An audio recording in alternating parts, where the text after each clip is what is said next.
If you're not paying for the product, then you are the product. So what you have is institutions, corporations, big corporations, that are selling relatively privileged audiences to other businesses. It's not the case, as the naive might think, that indoctrination is inconsistent with democracy. Rather, as this whole line of thinkers observes, it's the essence of democracy. When the state loses the bludgeon, when you can't control people by force, and when the voice of the people can be heard, you have this problem. It may make people so curious and so arrogant that they don't have the humility to submit to a civil rule, and therefore you have to control what people think. Propaganda, manufacture of consent, creation of necessary illusions, various ways of either marginalizing the general public or reducing them to apathy in some fashion.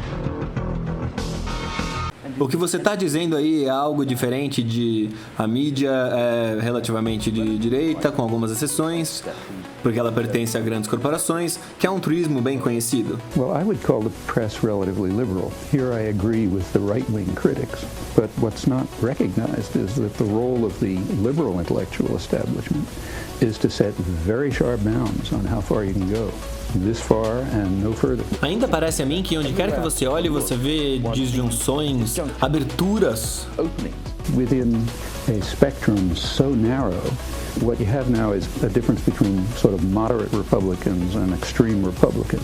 Actually, it's well known that there's been a long-standing sort of split in the American business community between high-tech, capital-intensive, internationally oriented business, which tends to be what's called liberal, and lower-tech, more nationally oriented, more labor-intensive industry, which is what's called conservative. And in fact, if you take a look at American politics, it oscillates pretty much between those limits. Together, there you are in sync. Before the break, you were mentioning the media putting forth the information that the power elite want. I'm not sure if I understand, how does the power elite do this, and why do we stand for it? Why does it work so well? Okay, well, I think here we have to, I mean, there are really two questions here. One, is this picture of the media true? And there you have to look at the evidence. One has to look at a lot of evidence to see whether this is true. But the other question is, how does it work? So what we have in the first place is major corporations which are parts of even bigger conglomerates. Now, like any other corporation, they have a product which they sell to a market. The market is advertisers, that is, other businesses. What keeps the media functioning is not the audience. They make money from their advertisers.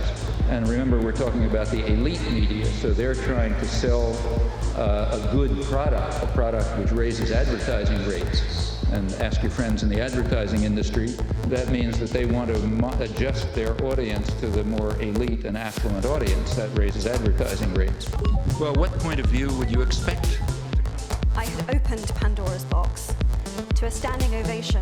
Essa história da guerra cultural, ela é o espetáculo unificado. Essa ideia de transformar cada cidadão num pequeno transformador do mundo, num pequeno conselheiro de Deus. Todos nós somos tentados, todos nós temos uma certa tentação gnóstica. Todas as vezes que você diz assim, se eu fosse Deus, eu teria feito as coisas assim, desse jeito, e não do jeito que elas são de fato. Ali você tem uma tentação gnóstica. Ali você tem, talvez, não somente uma tentação, um pecado gnóstico, um sistema gnóstico dentro da sua cabeça. Quando você se faz conselheiro de Deus, quando você se coloca no lugar do Criador e então decide, eu sei como o mundo deveria ser. Em segundo lugar, que existe um conhecimento que nos liberta desta realidade opressora. Isto é um gnóstico, ou seja, uma pessoa que crê que existe uma salvação desta realidade através de um conhecimento, gnosis, em grego, por isso a palavra gnóstico. A ideia é que cada um de nós se importe o máximo possível com a ordem da democracia, como se ela fosse o real, como se esse espetáculo da guerra democrática fosse a realidade e como se fosse nossa responsabilidade, nosso dever, o de saber o que é melhor para o mundo, o de tentar alterar a ordem das coisas na direção que a gente acha que é melhor. Ideologia liberal democrata, ela é inteira esse gnosticismo estrutural, porque ela faz com que tanto direitas quanto esquerdas, tanto conservadores quanto revolucionários, caiam dentro de uma narrativa de guerra cultural e mudança da ordem das coisas. Isso é um perigo. Eu já falei com 3 presidentes americanos. Eles vão e vêm, mas a política continua a mesma. Você sabe por quê? É por causa da poderosa burocracia. Quando uma pessoa é eleita, ela pode ter várias ideias. Mas aí vem um pessoal de terno escuro, gravata preta, com uma mala, dizer pra você como é a real, como as coisas realmente funcionam. Instantaneamente, tudo muda. Isso é o que acontece em toda a administração. Toda vez. Mudar as coisas não é fácil. E eu digo isso sem nenhuma ironia. It's the gradual, slight, imperceptible change in your own behavior and perception that is the product. A cultural civil war. Esses caras, essa ofensiva conservadora, eles não querem nos permitir que nós sejamos donos do nosso próprio corpo. Wisconsin, largely peaceful, demonstrations largely peaceful. Hate e ocupação de espaços públicos e pelo fim da violência de gênero. We want to end gender inequality. Você não está, de certa maneira, culpando a mulher? This has to stop. O partido tinha o cadastro total do jornalismo do país. By definition, is the belief that men and women should have equal.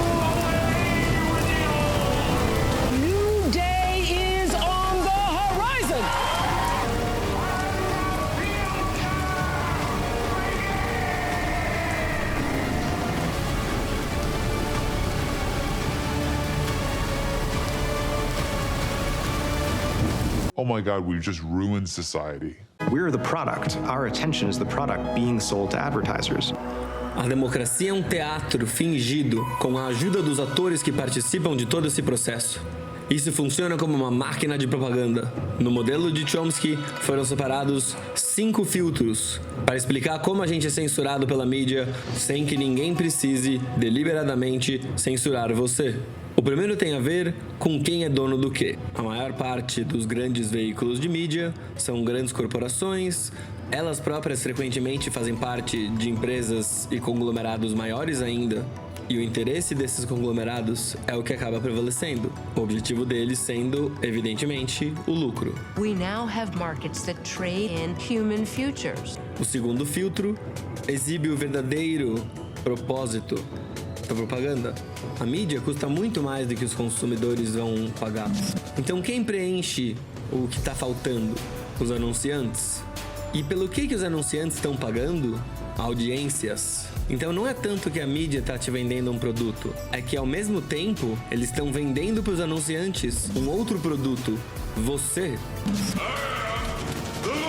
O quarto filtro é o chamado assassinato de reputações. Quando você começa a falar coisa demais que desagrada essas pessoas poderosas, essas instituições e esses conglomerados, você começa a receber uma barragem de notícias falsas ou verdadeiras, mas todas colocando uma luz negativa sobre você. A sua reputação é destruída completamente perante o público, porque aí aquilo que você fala nem importa mais. Tudo que você disser é irrelevante porque você não presta. A mídia faz isso e também diverge a atenção do público a outras notícias, os conglomerados. Porque a mídia, evidentemente, não é o sujeito desse processo, ela é uma máquina. Ela tem um funcionamento próprio e, em última instância, ela serve os interesses daqueles no poder. E por isso, não se deve esperar dela algo que vai contra o poder.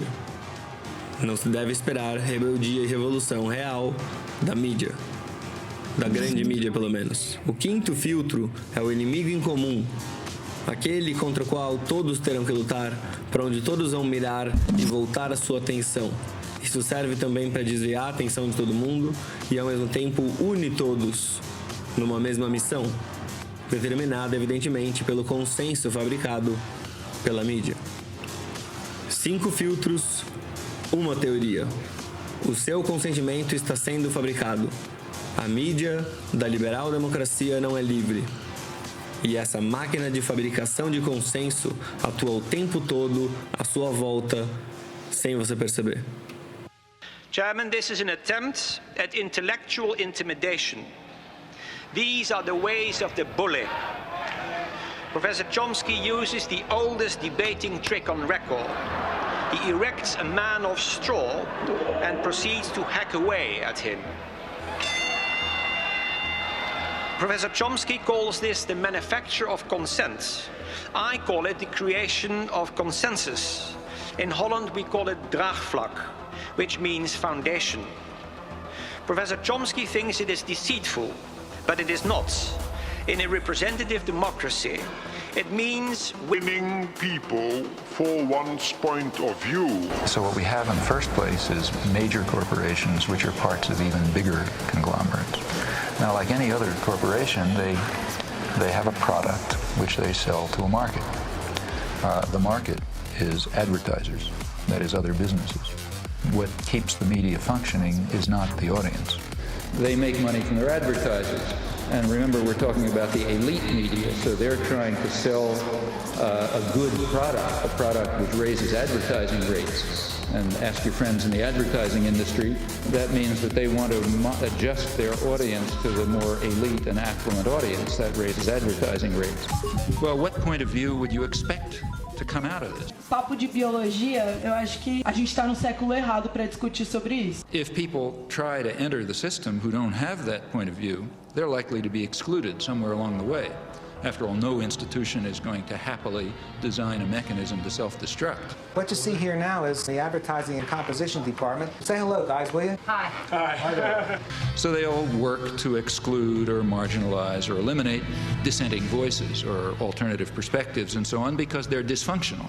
If I give an analysis of, say, the economic system, and I point out that General Motors tries to maximize profit and market share, that's not a conspiracy theory. That's an institutional analysis. It has nothing to do with conspiracies. And that's precisely the sense in which we're talking about the media. The phrase conspiracy theory is one of those that's constantly brought up, and I think its effect simply is to discourage institutional analysis. She expects the entire world to be reduced to these bourgeois protections. What I expect from them is that they are. Try to understand the world and act in accordance with their decent impulses. Manufacturing consent. What is that title meant to describe? Well, the title is actually borrowed from a book by Walter Lippmann around 1921, in which he described what he called the manufacture of consent as a revolution in the practice of democracy. What it amounts to is a technique of control. And he said this was useful and necessary because the common interests, the general concerns of all people, elude the public. The public just isn't up to dealing with them, and they have to be the domain of what he called a specialized class. She is arrogant, and she has communicated her arrogance to feminism. What's more dangerous, the big stick or the big lie? Governments have used both against their own people. Tonight I'll be talking with a man who has been thinking about how we can see the developing lie.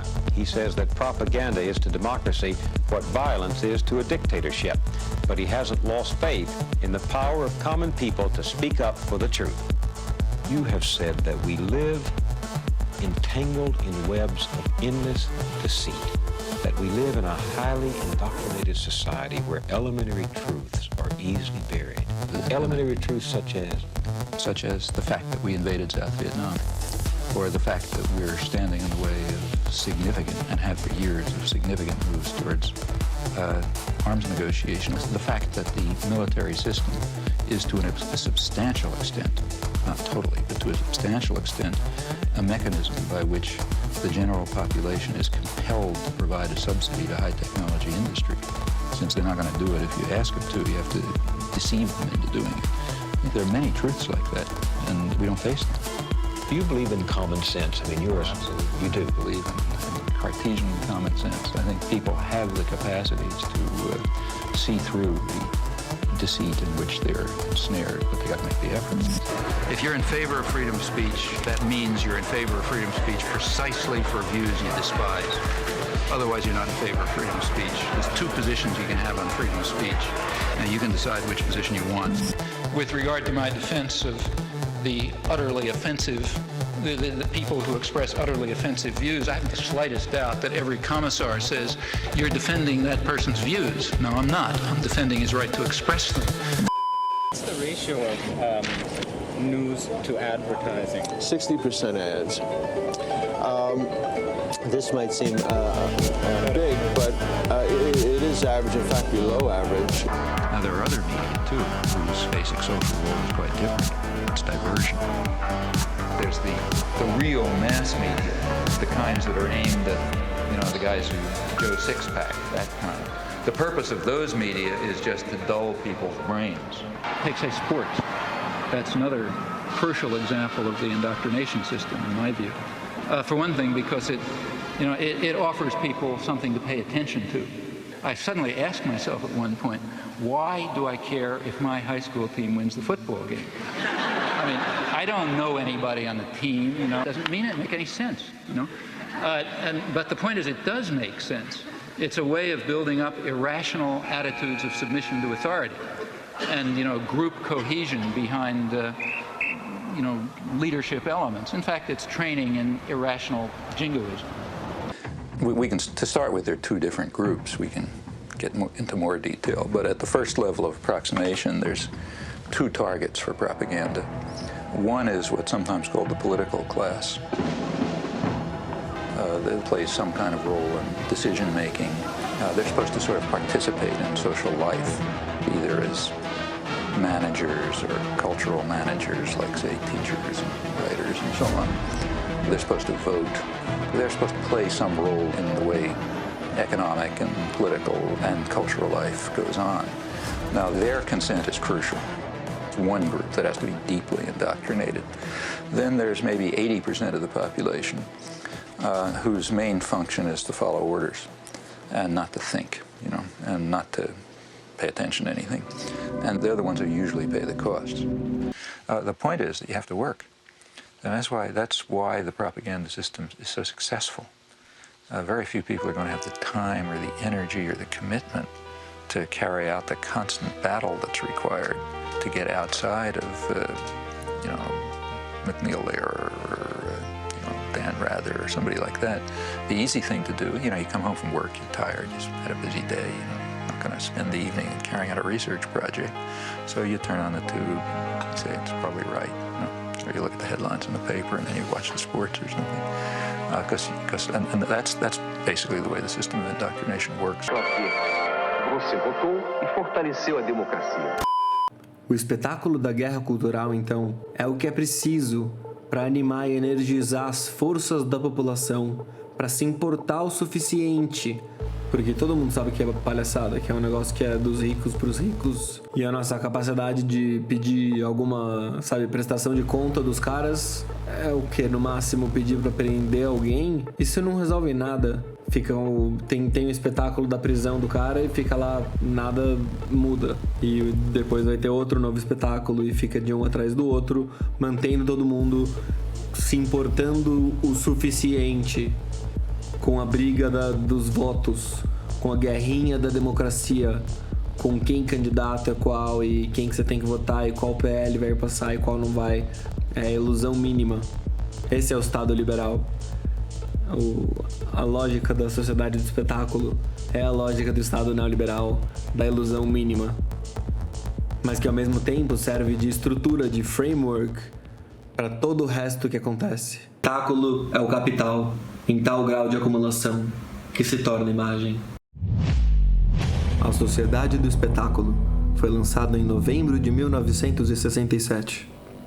Os acontecimentos que se seguiram a esse período só vieram a corroborar e ilustrar a teoria do espetáculo, cuja exposição aqui reiterada também pode ser considerada histórica.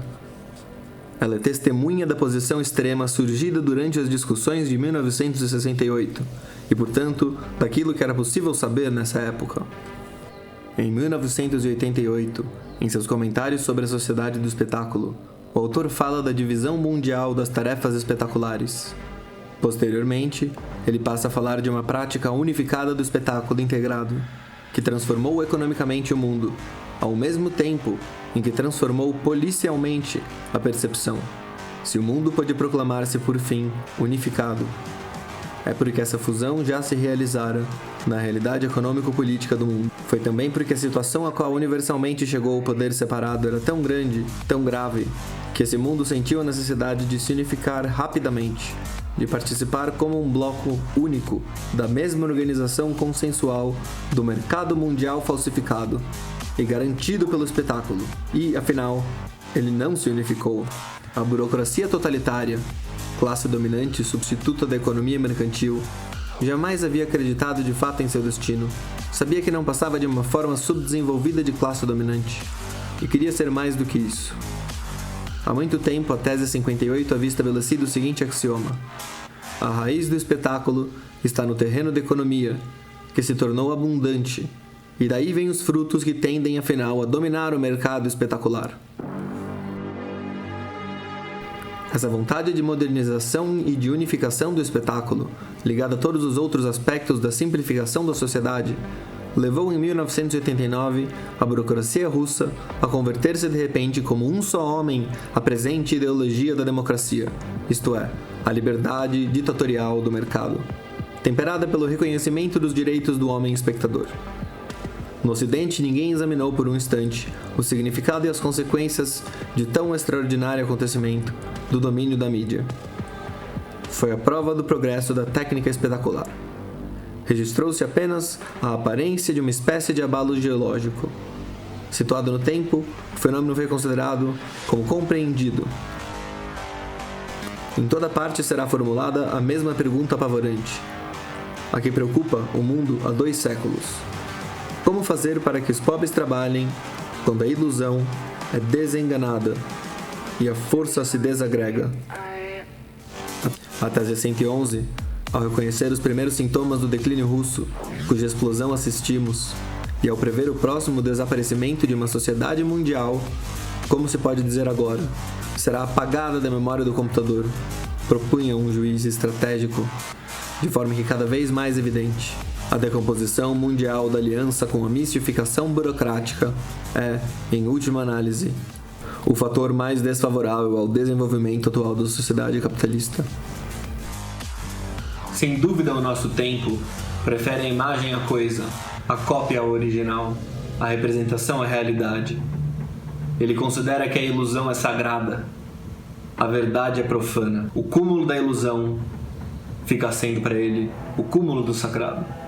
Toda a vida das sociedades nas quais reinam as modernas condições de produção se apresenta como uma imensa acumulação de espetáculos.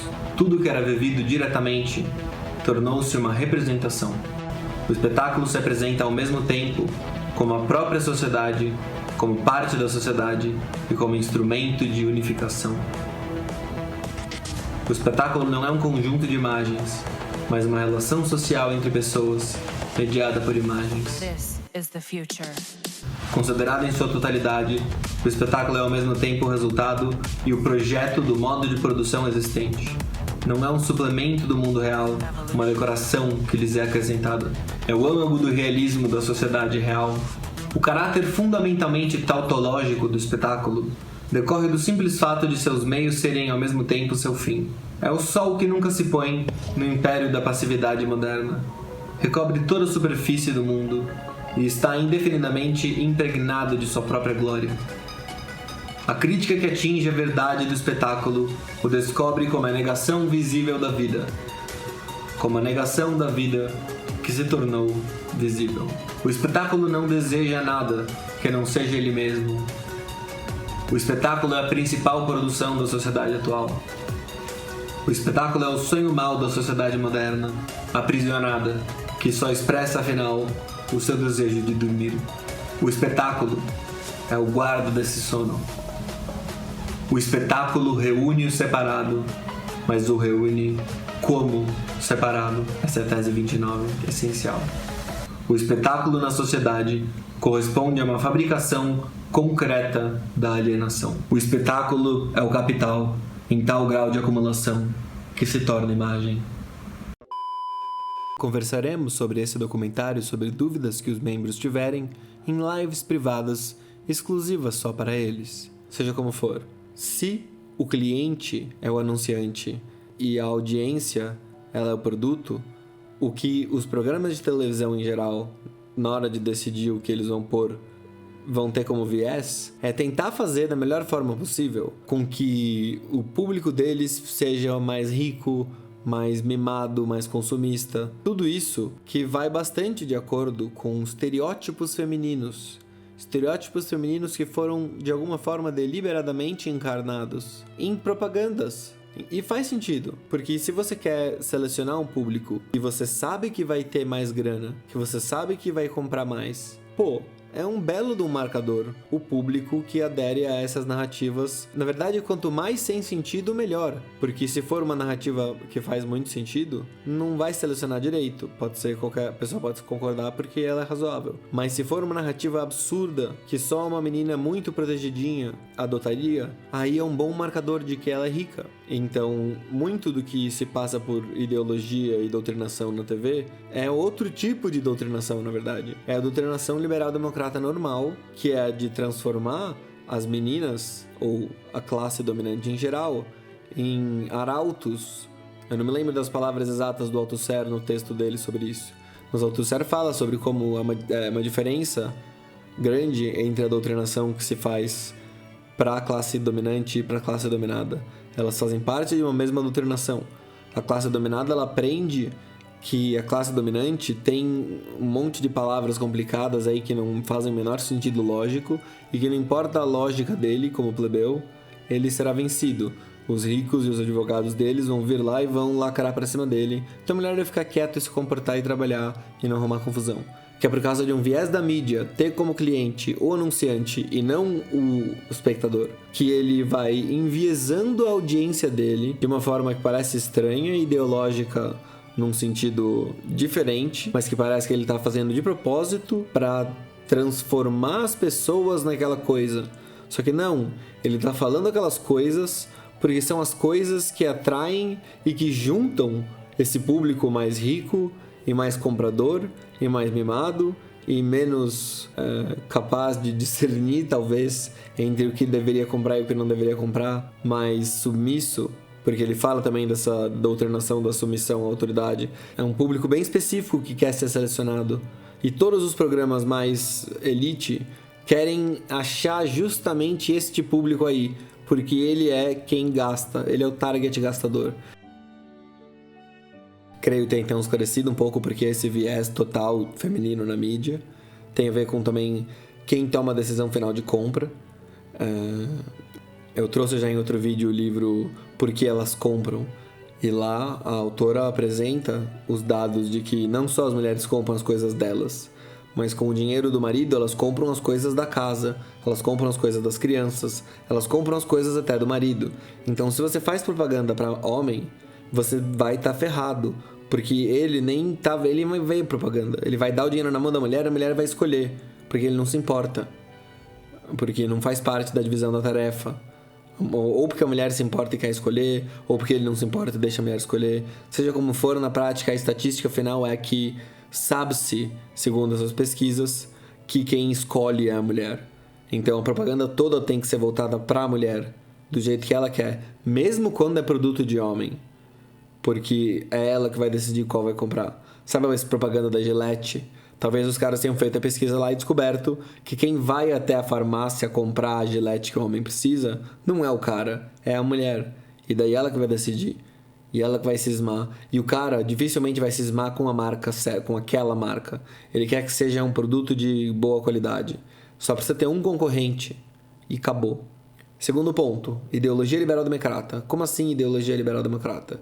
Essa ideologia de que votos importam. Essa ideologia de que a gente vai conseguir avançar o mundo pouco a pouco, para cá ou para lá, nessa direção, naquela direção, melhorar o mundo, ou até piorar o mundo, através de votar nas coisas certas e fazer pressão pelas PLs certas e tudo mais. Essa é a ideologia vigente. E essa ideologia, ela encaixa na guerra cultural de um jeito que eu acho perigoso. Que eu acho que faz com que a ideologia da guerra cultural tenda a dominar inevitavelmente todo mundo.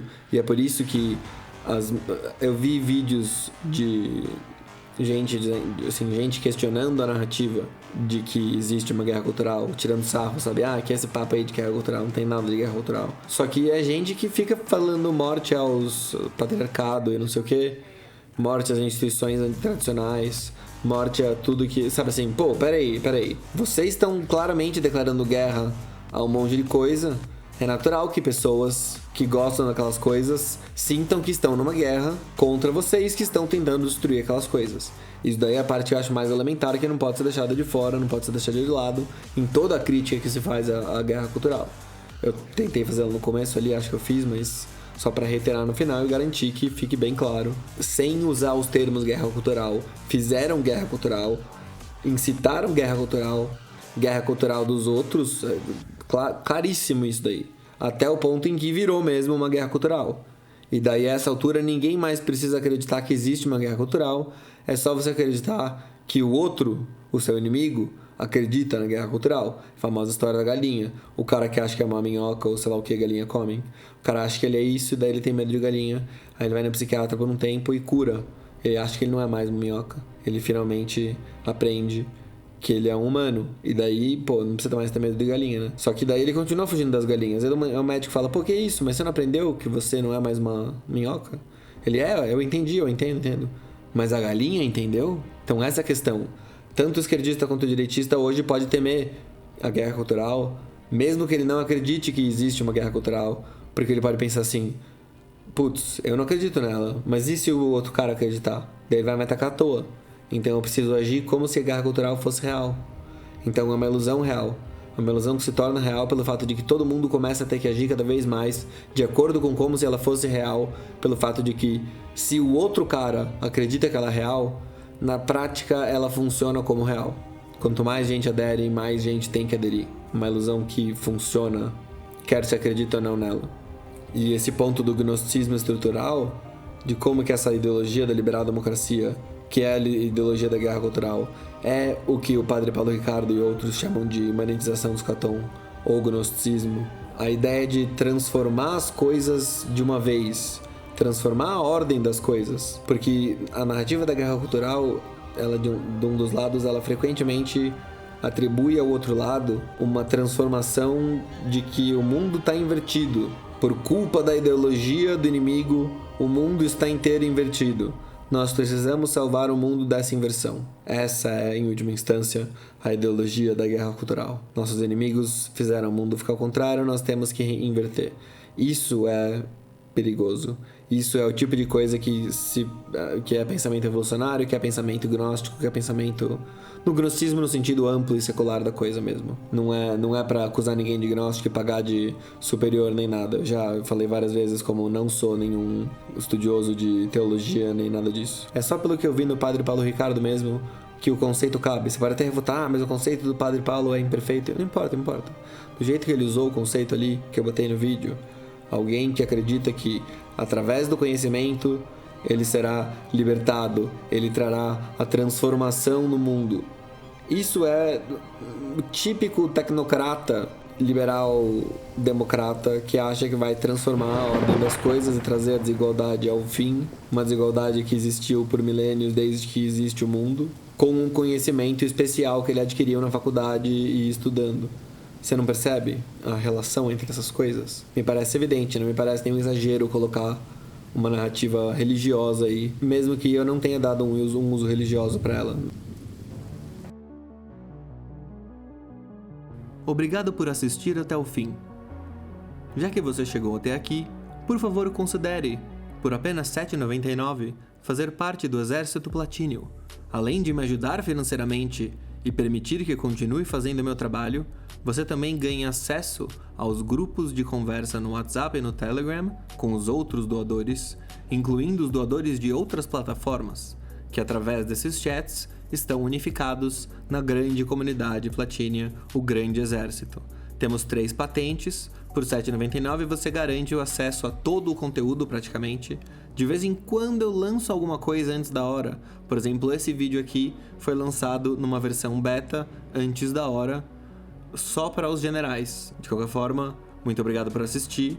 Espero que você veja e encontre aí o botão de ser membro, seja membro. E aí, depois de se tornar um membro, você poderá acessar na página principal um curso de filosofia. Na verdade, é um curso de introdução ao pensamento filosófico, mais precisamente, completo, que é o primeiro ano de aulas que eu dei para meus doadores. tá todo separadinho na página principal do canal. Também na página principal do canal você tem a segunda temporada de aulas, que é o nosso segundo ano agora. São aulas de sociologia, sobre sociologia do matrimônio, é o assunto que eu estudei no meu mestrado. Você também pode encontrar o meu livro sobre esse assunto. Está disponível em forma de e-book na Amazon, atualmente na promoção do Unlimited, então tá de graça para quem tem esse recurso. Chama Nova Ordem Sexual. Lembre-se de considerar pelo menos um like e um comentário, e ligar o sininho, conferir a sua inscrição no canal e tudo mais. E, se possível, até mais, considerar doações e participação ativa no sistema de membros do canal, que é esse botão aí que você encontra dizendo Seja Membro. Só clicar no Seja Membro que você vira membro pagando o que eles mandam lá. R$ 7,99 é o mínimo. Muito obrigado e até a próxima.